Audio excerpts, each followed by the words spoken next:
그 다음에 이제 그 윤석열 대통령이 또 스텔스 감시정찰 드론이라 그러는데, 스텔스 감시정찰 드론은 이제 조금 컨셉이 달라요. 아까 보신 무아브랑.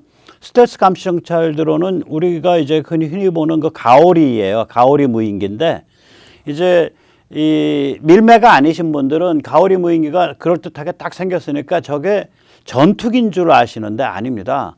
전투기는 기동성이 좋아야 되기 때문에, 그러니까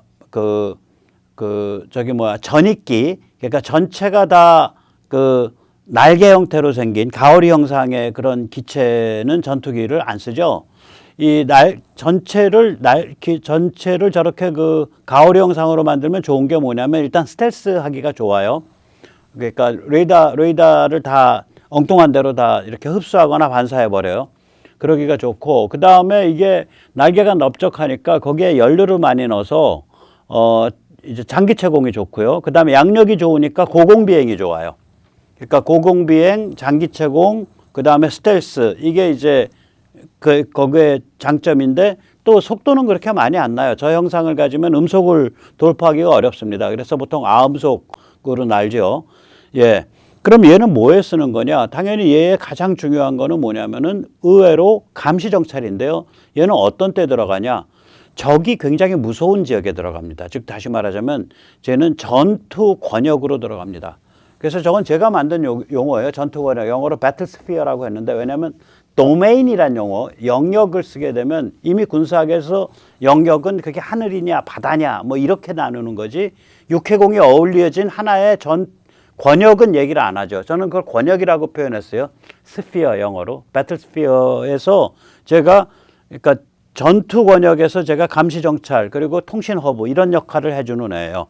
예, 이 가오리에 대해서는 뭐 그렇게 워낙 극비라 이렇게 공중을 나는 영상이라든지 이런 게 많이 공개된 게 없어요. 카이가 만든 CG가 하나 있었고요. 그것도 이제 KF-21이랑 같이 나오는 거.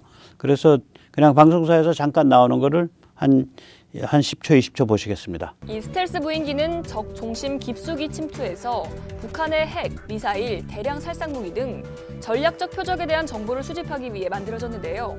북한은 정찰 위성이 한반도 상공을 지나가면 시설을 숨기거나 위장하여 탐지를 피하고 있는데, 스텔스 무인 정찰기의 경우 우리가 원하는 시점에 임의의 지역을 살펴볼 수 있습니다. 북한의 핵과 미사일 무기 동향을 꼼꼼히 살펴볼 수 있는 거죠. 자, 이제 본론으로 돌아가죠. 자, 북한 드론 도발은 중국의 대만 해협 도발의 걸레바지 정도 되겠습니다. 그런데 이제 중국 주장에 따르면 이번 대만 해협 도발을 한 이유가 미국 국방비에 대만에 대한 그 100억 달러 원조가 포함되어 있기 때문에 도발을 했다. 거기에 대한 경고다. 뭐 이런 얘기를 하는데, 여기서 우리가 지금 의문을 좀 가질 뻔하죠. 가질 수 있죠. 아니, 대만 저렇게 절실한 위치고, 또 대만의 뭐 국민소득이 우리랑 왔다 갔다 하는 그 정도로 잘 사는 데인데 뭐하러 미국에 100억 달러씩이나 원조를 줘? 예, 이게 왜 원조를 주냐면, 대만 정치가 친중 세력, 친중 국민당에 의해서 엄청 오염돼 있기 때문입니다. 몇 달 전에 미국이 그런 한번 그 뉴스 한번 공개한 적이 있죠. 만약에 중국이 대만을 침공하면 TSMC를 폭파시킨다, 날려버리겠다. 그때 대만에서 반미 엄청 심했습니다. 반미 담론. 그러니까 이게 그 당시에 대만의 분위기를 전한 이제 언론사에서 하는 이제 그 유튜브 꼭지들의 제목인데, 보면은 TSMC 극단 상황 훈련에 대해서 대만이 헛소리, 니들 마음대로 공장 파괴하냐? 이게 니들 거냐? 헛소리라고 반발한 이유. 그 다음에 뭐 TSMC에 대해서 대만 사람들이 가지고 있는 그런 감정, 뭐 이런 것들을 이제 쭉 얘기하는 거예요. 그래서 이거는 미국이 대만 같은 데는 군사 원조를 좀 줄 필요가 있습니다. 워낙에 많이 오염돼 있어요. 이 국민당 친중 세력에 의해서. 네, 아주 안 좋은 상태죠. 그 다음에 이제 이 공동 도발은 북중 두 나라가 저질렀을 뿐만이 아니라 바로 그 전날, 그러니까 크리스마스 전날에 헤르손 도심에 이 푸틴이 미사일을 퍼부어서 민간인 10여 명이 숨지고 수십 명이 부상했습니다. 그 퍼부은 위치가 우리로 치면 딱 어디냐, 강남 사거리, 혹은 딱 어디냐, 종로 을지로통 여기에요. 그러니까 아무 군사적인 거랑 관계없는 진짜 도심 한가운데 퍼부었습니다. 제가 여기서 10여 명이라고 말씀드린 건 처음엔 7명인가 숨졌는데 중상자가 많아서 계속 지금 사망자가 늘어나고 있어요. 아마 거의 20명 가까이 육박할 겁니다. 즉 다시 말하자면 이게 북중러가 그러니까 러시아가 하루 이틀 전에 먼저 그 짓을 저질렀고 그 다음번에 군사 도발은 26일 날 중국과 북한이 공동 패션으로 저지른 거예요. 그러면 이제 여기서 야 중국이 그러면은 이게 지금 어떤 상태길래 이런 짓을 막 해. 그래서 중국 내부 사정을 한번 우리가 간단하게 정리를 해보죠. 이게 북중러 발악 삼중창이 벌어진 건데요. 이 중 제일 큰 문제는 중국입니다. 일단 정치가 제일 큰 데다가 이게 러시아처럼 자원이 많은 것도 아니에요. 러시아는 문 닫아 걸어놔도 경제 제재로 막 때리고 저렇게 몰아세워도 그냥 밀가루는 먹고 살아요. 근데 중국은 러시아처럼 자원이 많은 것도 아니고 또 북한처럼 절대 공핍에 익숙한 것도 아니에요. 중국인들의 눈높이와 심리는 엄청난 폭발성을 갖고 있습니다.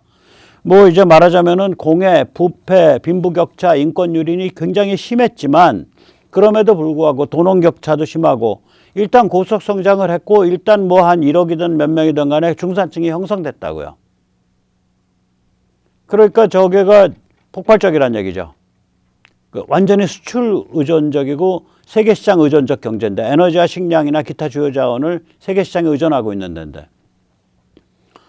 그래서 이제 그러다 보니까 요번에 이제 이게 딱 끈이 당겨진 게 2022년 카타르 월드컵이잖아요. 이제 1988년 서울 올림픽이 저런 역할을 했었어요. 그때 이제 서울 올림픽에 와서 본 동유럽 국가들, 동유럽 선수들, 그다음에 그걸 중계를 본 동유럽과 소련 국민들이 무지하게 놀랬다는 거 아니에요. 이제 대한민국이라 그러면 거의 뭐 북한급의 나라로 생각을 했는데 와서 보니까 자기들보다 훨씬 잘 살고 풍요롭다는 거 아니에요.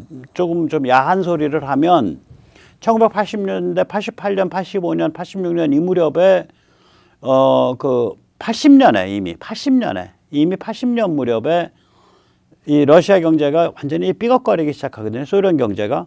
그래서 그 당시에 이제 미국인들 중에 그 소련을 드나드는 사람들, 그 뭐 학문적인 거든지 간단한 비즈니스라든지 여러 가지로 소련 드나드는 사람들 사이에 드는 말이 그때 이미 인터걸 얘기가 나왔어요. 80년대, 82년, 23년 경에 이미 제가 직접 들어서 알아요. 그러니까 인터걸인데 이게 굉장히 싼 인터걸이에요. 그러니까 뭐 돈도 아니고 스타킹 한 두세 벌 아니면 리바이스 청바지 한 두어 벌이면은 말하자면 모스크바에서 혹은 페테르부르크에서 뭐 그런저런 짓을 저지를 수 있다. 뭐 이런 얘기를 제가 직접 들었다고요.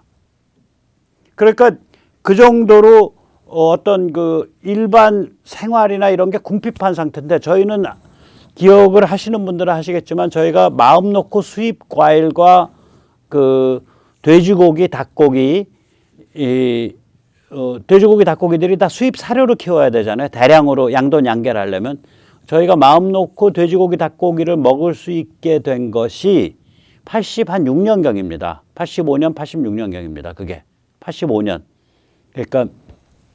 그러니까 이제 그리고 이제 뭐 일반 공산품 소비품도 굉장히 좋아지기 시작을 했고 그래서 88년에 서울 올림픽에 왔던 동구권과 소련 사람들이 놀랐고 또 그것을 중계를 본 동구권과 소련에서 충격을 받았다는 거거든요.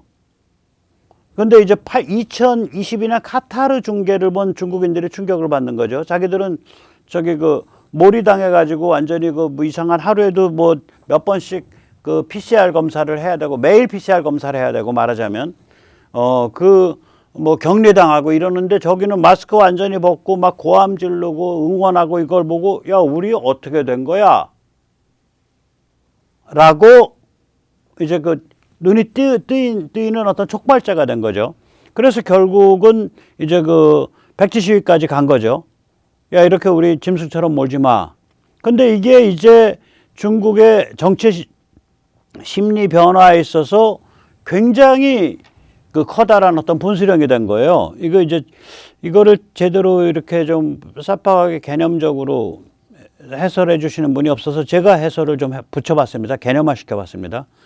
그러니까 과거에는 불과 얼마 전까지만 해도 중국은 이 체제 우월에 관해서 세뇌돼 있었습니다. 그러니까 중국 특색 사회주의가 자유민주주의보다 훨씬 더 우월하다라고 국민을 세뇌해 왔고 또 국민 대다수가 그것에 세뇌됐습니다.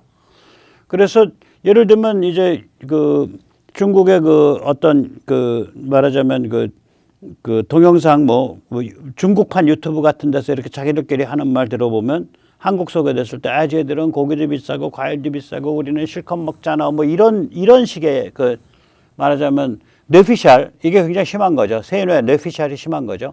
이번에 이제 예를 들어서 미국이 중국에 코로나 백신을 지원해 줄게라고 하니까 얘들이 공식적으로 나온 답이 딱 이거거든요. 우리 체제가 우월하다. 그래서 우리는 지금 상황을 관리할 수 있다. 그러고 거절했어요. 그러니까 체제의 우월성, 중국 특색 사회주의가 자유민주주의보다 우월하다라는 것이 걔들의 기본 그 체제 유지 논리의 1번 논리예요. 그래서 이거를 제가 이제 시진핑 어록을 한번 읽어드리겠습니다. 가장 경건한 마음으로 시주석님께 대한 존경의 염을 담아서 읽어드리겠습니다. 중국 특색 사회주의는 사회주의임에 틀림없다. 사회주의를 떠난 별개의 이즘이 아니다. 역사적으로 보나 지금의 현실로 보나 오직 사회주의만이 중국을 구할 수 있다. 또한 오직 중국 특색 사회주의만이 중국을 발전시킬 수 있다. 이것이 역사가 내려준 결론이며 우리 인민의 선택이다. 뭐 이런 관점이에요. 기본적으로 이 세뇌의 레시피가. 우리가 이제 중국을 좀 드나들어 보신 분들은 이걸 아마 그 명확히 느끼실 텐데 심합니다. 자, 그런데 지금 이제 코로나를 갑자기 아무 대책 없이 전부 이렇게 다 풀어버렸잖아요. 그러니까 저기 뭐야 그 코로나 지옥이 돼가지고 이제 공포에 떨고 있죠. 외교부 대변인 우리도 가끔 얼굴 보죠. 이 인간 자올리지안이 지금 한 달째 개고생 중이라는 거예요. 그래서 부인이 인터넷에 해열제를 구할 수 없다라고 울부짖었다가 글을 내렸어요. 내리면서 다시 또 조금 있다 다시 그 다음 날인가 다시 올리면서 뭐 이웃의 도움으로 해열제를 구했습니다. 뭐 이렇게 또 올렸다고 해요. 자, 그러면 이제 여기서 이제 굉장히 중요한 변화가 일어나는 거죠. 지금 뭐 난리가 아니잖아요. 뭐 저기 뭐야 뭐 저기 중환자실도 포화되고 완전히 다 깔아앉고 뭐 그러니까 뭐 병원 가면은 뭐 그냥 병원 앞에 차 세워두고 차 속에서 그냥 이렇게 누워 있는 채 그냥 그 링거 맞고 난리가 아닌데 이게 이제 이런 중국 체제에 대해서 이제 사람들이 의심을 다 하게 되는 거죠. 그 취약성을. 예를 들어서 야 이게 뭐 몇 년 동안 왜 의료 체제를 강화하지 않았지? 우리 다 알아. 저도 코로나 걸려봤지만 대부분의 사람들이 해열제 먹고 쉬잖아요. 그러면 제대로 이렇게 그걸 자가격리를 하던 뭐 병원 격리를 하던 쉬면서 삼시세끼 뭔가 먹을 수 있고 해열제 먹을 수 있고 약을 기본적으로 할 수 있으면 되고 계속해서 그걸 모니터링을 하고 그 다음에 모니터링이 하다가 이 사람이 열이 많아지거나 호흡이 가빠지면은 그 다음에 인공호흡기를 달고 병원에 입원시켜서 그럼 우리는 이제 중환자로 분류가 되죠.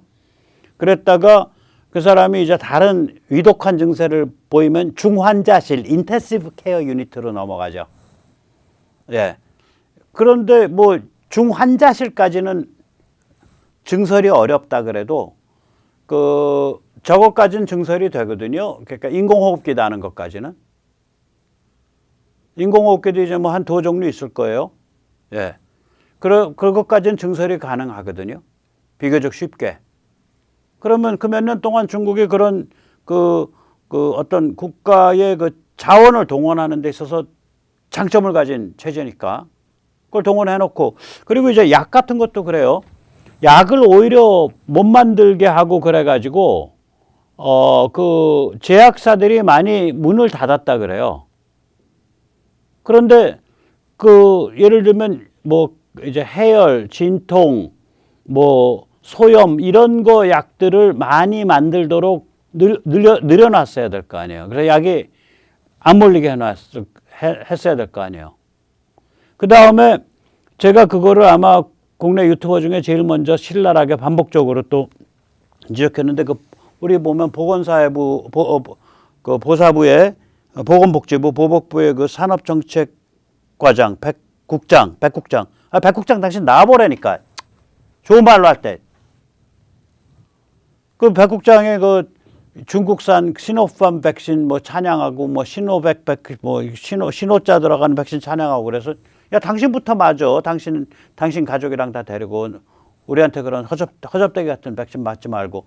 그래가지고 그 나중에 그 저기 삼성의 이재용 회장이 늦게 움직여서 그 저기 뭐야 박머식이 그 장관은 11월 달만 해도 12월 달에 미국에서 오케이 났는데 국회에서 답변할 때 지금은 가격이 비싸서 좀 더 우리는 지금 관리가 되는 상태니까 기다리면서 가격이 좀 떨어지는 것을 좀 보면서 협상력을 키우려고 합니다. 장관이란 자가 그런 개소리를 나발을 불었잖아요. 국회에서. 11월 달에. 그거 다 30일 있다. 이제 다 알려져 있는데 이제 내달에 미국에서 오케이 난다는 거 알려져 있는데 그래서 우리가 늦었잖아. 근데 이제 워낙 국력이 있고 또 그 다음에 이재용 회장 같은 사람이 뭐 파이자 회장이랑 뭐 잘 안 되나 못 되나 그걸 또 움직이기도 하고 어쩌고 저쩌고 해서 우리가 늦게 들어오지는 않았죠. 남들보다 많이 늦지는 않았어요. 좀 빨리 한 두세 달 더 빨리 들어올 수 있었을 텐데 우리가 그거가 2월인가 3월부터 들어왔거든요. 그때 다 기억하실 거예요. 근데 중국 애들은 아예 지금도 외국 백신 안 쓰잖아요. 이런 문제를 가지고 중국산 백신을 찾은 거라 중국 특색 사회주의의 장점을 찾은 거예요. 그러면 국민들이 그런 거 다 의문 갖는 거 아니에요? 의료체제 왜 손 안 봤냐? 왜 미리 강화 안 해뒀냐? 약품 생산 왜 미리 좀 강화하지 않았냐? 그 다음에 야 백신 저렇게 개판 백신 써서 왜 사람 이렇게 다 잡아 죽이고 있냐? 그래 놓고 그냥 PCR만 엄청 돌리고 고생시키고 이게 중국 특색 사회주의냐? 이게 체제 우월한 거냐? 그래서 지금은 뭐가 갔냐면은 체제 취약성을 실감한 상태. 이거 굉장히 중요한 사건입니다. 중국은 지금 저항이 조직화될 수 있는 상태가 아니에요. 앞으로도 그런 상태 참 힘들어요. 제가 보기엔. 그러니까 사람들이 사보타지가 생길 거예요. 그러니까 기계를 부시고 불질러버리고 개기고 일 안 하고 들어넣어버리고 탕핑 이런 거요.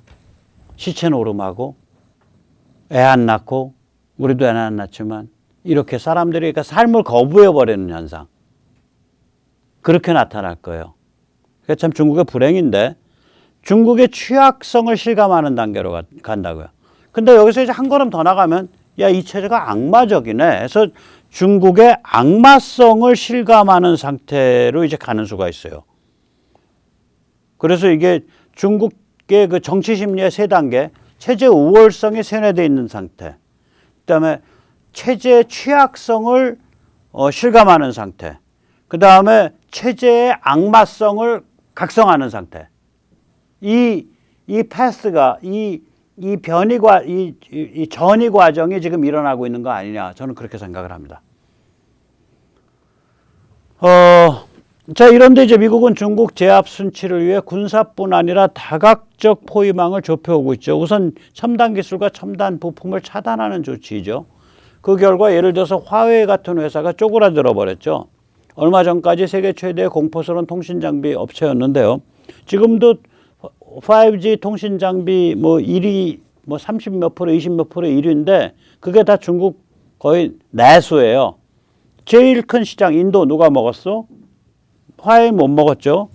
예, 삼성도 많이 먹었고 미국 시장 누가 많이 먹었어? 화웨이 못 먹었죠. 예, 삼성도 많이 먹었고 LGU 플러스가 화웨이 장비 들여와가지고 LG 쪽에 쓰지 않았나 모르겠다. LG는 어떻게 몸성이 잘 계신가요? LGU 플러스 반성문 쓰세요. 좋은 말로 할 때. 다 걷어내셨으면 걷어냈다라고 발표하세요. 신문에 광고 내서. 괜히 나 같은 사람 오해하잖아. 저기 중국 간첩 디글디글하지 않나라고. 뭐 그런 오해, 그 멀쩡한 기업 하시는 분들이 그런 오해 사고 하시냐고. 그때 뭐 이상한 친중 그 회장 하나 들어와서 그 짓 해놓은 거 아니야? 그 이머신가 하는 회장? 예. 그거 안 되지. 예. 그렇게 하면 안 되죠. 그 기간 통신망인데. 그래서 지금 세계의 5G 장비 시장은 스웨덴의 에릭슨, 핀란드의 노키아, 대한민국의 삼성전자가 휩쓸고 있습니다. 예, 그 중에서 이 세 개 회사 중에 그럼 통신장비라는 게 칩 덩어리인데 칩 만드는 회사는 어디야? 삼성전자, 대한민국 하나뿐이죠. 근데 왜 칩 얘기를 하냐? 이게 이제 아까 드론이라든지 이런 거랑 다 관계 있어서 드리는 말씀이에요. 이 칩이 중요합니다. 이 이동통신 장비에서 사용되는 칩이요.